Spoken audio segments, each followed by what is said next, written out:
안녕하세요. 북경의 이 박사입니다. 어제 미국에서 무역 협상을 위한 선발대가 북경에 도착해서 어제부터 협상에 들어갔습니다. 사실 정식 협상 회담은 14일부터 내일부터죠. 그런데 워낙 3월 1일이라는 시한이 촉박하고 해서 미국이나 중국이나 모두 빨리 협상에 들어갔다고 합니다. 미국 측에서 이번에 보낸 분들을 보면 대부분 차관급으로 굉장히 높은 사람들이 많이 왔어요. 차관만 5분쯤 되는 것 같습니다. 또 이에 따라서 중국의 협상 총책임자인 류호 부총리가 협상장에 가서 또 다독거리기도 했고요.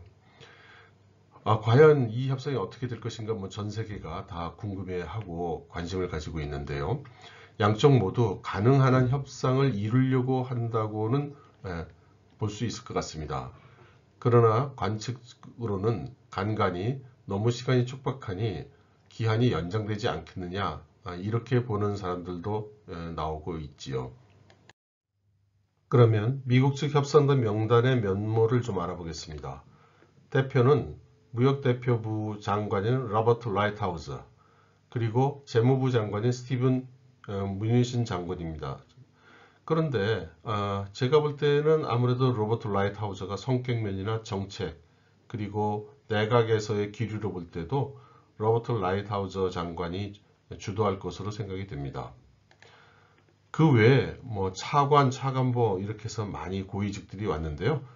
온 부처들을 보면 통상, 농업, 상무, 에너지, 그다음에 재무 이런 쪽에서들 오셨습니다. 그래서 좀 재미있는 거는 이 라이트하우저 같은 경우에는 중화권에서는 이미 철삼각이라고 불리우고 있어요. 그러니까 트럼프 대통령, 피터 나바로, 로버트 라이트하우저 이 세 사람 모두 너무나 강경해서 철의 삼각이라고 불리우는 거죠. 언론에서 보도된 데 의하면 트럼프 대통령이 본인이 원하지는 않지만 꼭 필요한 경우에는 시한을 연장할 수도 있다는 것을 시사했다 이렇게 보도가 나온 것을 보았습니다. 그런데 저는 미국이라는 나라 그리고 미국이라는 체계 그 시스템을 생각할 때 이것은 주 코스는 아닌 것 같고요. 여태까지 미국 측에서 되풀이되고 강조되는 단어들이 있는데 저는 그거를 구조적 변화라는 말에서 찾습니다. 결국 이번 무역 협상이라는 것이 일시적으로 중국의 무역 흑자를 줄인다는 그런 입장이 아니고 그런 일이 다시는 일어나지 않도록 구조를 바꿔버리겠다는 그런 정책 목표라는 거죠. 그래서 계속 되풀이되는 이야기가 지적재산권, 강제적 기술 이전에 대한 금지, 보조금 지급 금지 이런 것들이 나오고 있지 않습니까? 그리고 백악관 경제고문위원회 의장 케빈 하스트 이 사람이 선발대로 지금 와 있는 거거든요. 그런데 이 사람은 협상 시한에 변동은 없다. 이렇게 확실하게 이야기를 했습니다. 그간 1년에 거친 무역 담판에 있어서 중국 정부의 대응을 바라보는 전 세계 화교의 시각은 한마디로 답답하다입니다. 제가 지금 보여드리고 있는 것은 미국에 있는 화교들의 매체인데요. 여기 보시면 이 중미 무역 관계가 분기점에 와 있는데 도대체 미국이 너무 시리어스한 건지 아니면 중국이 너무 얼간이 같은 건지 모르겠다 이렇게 이야기하고 있고요. 또 어제 곧바로 이어서 나온 거에 보면은 이번 무역 담판은 북경은 타협할 수밖에 없는 것인가 라고 하고 있습니다. 한마디로 일방적으로 몰리고 있다고 보는 것입니다. 그런데 중국 측은 애써 낙관적인 전망을 내놓고 있습니다. 상당한 진전을 이루고 있다. 이렇게 매체 보도를 하고는 있어요. 그런데 생각보다 보도가 거의 나오지 않고 있습니다. 게다가 중국의 경우에는 빠오시 부빠오요. 기쁜 일은 보도를 내지만 걱정되는 일은 보도하지 않는다. 이런 관습이 있죠. 그래서 게다가 중국 매체가 폭스 뉴스에 나왔다면서 케빈 하셋이 이렇게 말했다고 합니다. 미국 측은 모든 요구를 테이블 위에 다 올려놨다. 그런데 저는 이것을 어떻게 해석을 하냐면 중국 쪽 입장에서 볼 때 미국에서 더 이상의 요구는 없다. 이번까지 요구한 게 다다. 그것이 아마 희망사항이 아닌가 그런 생각이 좀 듭니다. 그런가 하면 일부 매체 CNBC 같은 데서는 뭐라고 전하고 있느냐면 일부 중국 관료들이 이미 미국은 사실상 협상을 성사시킬 뜻이 없는 게 아니냐. 사실은 협상이 성공하지 않도록 명분 쌓기를 하는 게 아니냐. 이렇게 의심하고 있다는 것입니다. 에서는 보도되지 않고 작은 매체 한두 군데에서 이제 나온 이야기입니다. 이번 협상에는 세 가지 이슈가 있다고 합니다. 그 첫 번째는 지적재산권입니다. 그리고 두 번째는 미국이 요구하는 여러 가지 규격, 표준, 그리고 세 번째는 양국의 증시, 금융 안정을 위한 공식 입장 조율, 이렇게 세 가지라고 하는군요. 지적재산권에 대해서 좀 말씀을 드리면 중국에서는 지적재산권을 신청할 때 그게 특허이든 소프트웨어이든 그 내용이 뭔지를 자세하게 써서 제출하게 되어 있습니다.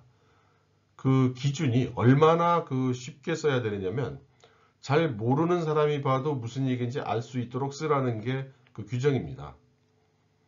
그러면 사실상 뭐 소프트웨어 같은 경우에는 다 소스 코드 까서 줘야 된다는 그런 이야기죠.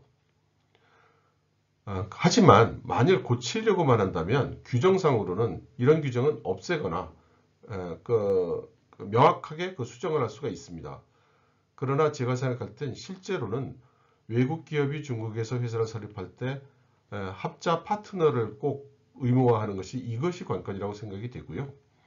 이게 있기 때문에 당한 관리 같은 거에서도 모든 문건이나 내용을 줄 수밖에 없는 것이고, 그 다음 합자 회사라는 게 다 설립 기간이 있는 거죠.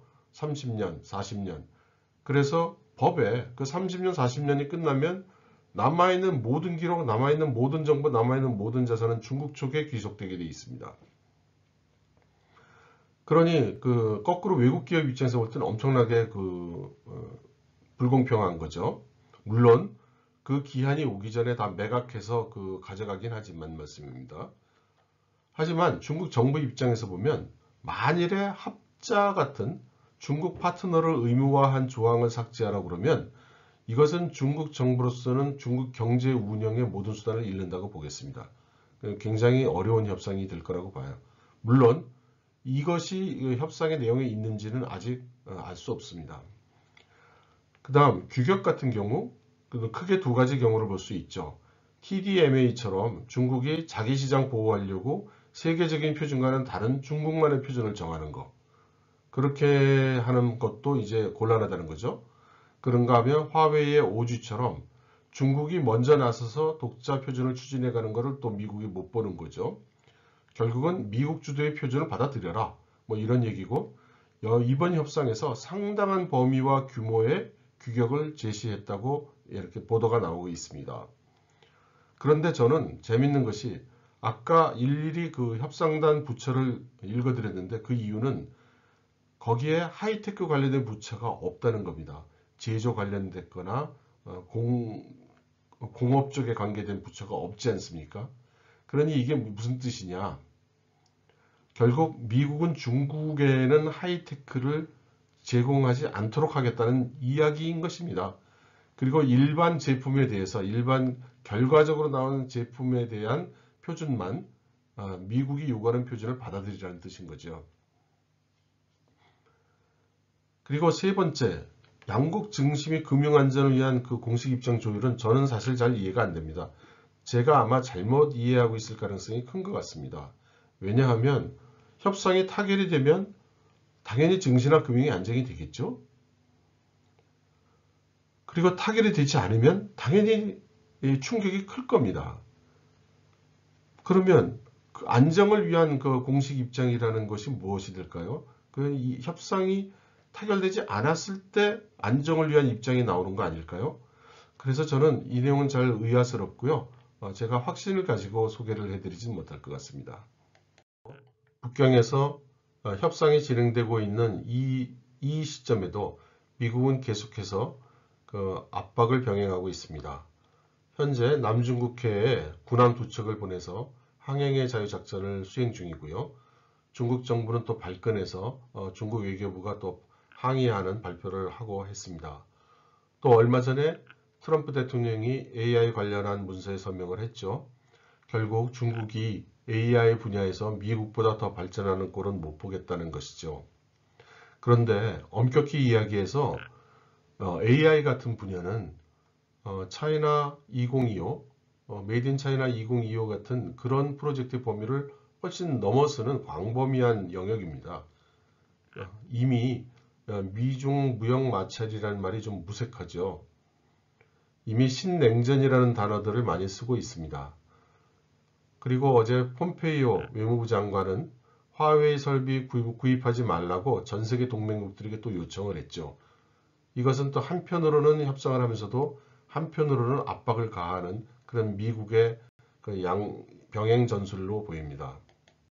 이렇게 미국과 중국의 갈등을 빚으면서 그 사이에 끼어 있는 동맹 국가들은 곤혹스럽게 이를 데가 없습니다.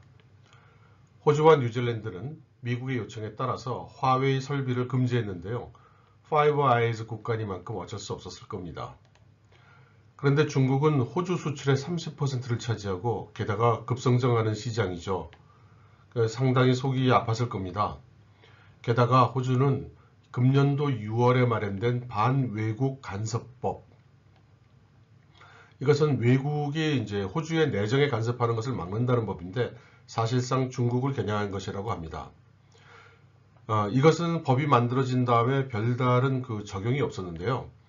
이번에 최초로 중국인 사업가에 대해서 체류 허가를 박탈하는 그런 실제 적용이 일어났습니다. 그 내용을 간단히 살펴보면 호주에 그 이민을 와서 사업을 하고 있는 중국인 그 건축업자가 있었습니다. 지금 화면에 보여지는 이 인물인데요. 한 10년 전에 마누라하고 애들을 전부 호주로 보냈고요. 본인도 왔다 갔다 하면서 사업을 했고 호주에다가 평화통일위원회 이런 거 회장도 하고 여러 가지 그 활동을 했거니와 문제는 이제 상당수의 정치인들에게 정치연금도 하고 정치적 영향력을 행사하려고 하는 것입니다. 이 사람이 이번에 그 호주에 완전히 그 이민을 와서 살겠다고 그 신청을 했어요. 그런데 호주는 그 이민 신청을 받아주지 않았을 뿐만 아니라 거류 자격까지 박탈을 한 겁니다. 그래서 호주에 들어올 수 없다. 이것은 이 사람이 단순한 그 비즈니스맨이 아니고 중국 공산당과의 연계가 깊고 공산당과 연계해서 호주의 정치에 영향을 끼치려고 했다는 것이 그 이유가 되겠습니다. 뉴질랜드에 대해서는 중국은 사실상 제재를 시작한 모양입니다. 얼마 전 뉴질랜드 여객기가 상해 공항에 도착했을 때 중국은 기술적인 문제가 있다면서 착륙을 허용하지 않았습니다. 그 주변에 있는 다른 공항으로도 가지 못하게 했고요. 그래서 이 여객기는 5시간을 다시 날라서 뉴질랜드로 돌아올 수밖에 없었습니다. 이렇게 강국에는 약하고 약한 자에겐 강하게 구는다면 그럼 누가 존경을 할까요? 이걸 보면서 우리나라가 중국 입장에서 볼 때 강국으로 보이지 않으면 안 되겠구나 하는 그런 생각이 좀 듭니다.